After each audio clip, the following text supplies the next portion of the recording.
Happy Easter everyone! Niami karon sa The White House diri lang sa San Jose, Digos City.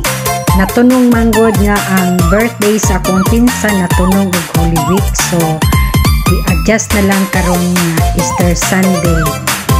So niami diri, niami gi-invite. Nice kay diri guys. Basig ko mo kadto sulod mo diri sa The White House. Naapo diri pang package food. So busog mats na jud kayo ni kini nga package nga gikuha sa kong pinsan. Busog mats na jud kayo. Salamat Laylay sa birthday treat nimo ug happy Easter food sa tanan. So panuroy na mo diri sa The White House diri lang sa San Jose, Digos City. So ari na mo diri. Dali ra jud pagdumdum diri. Kung gikan mo sa business center, bandang left side, dili pa siya kaabot sa daan nga St. Peter Chapel. Diri lang siya sa gasoline station sa Shemang ata.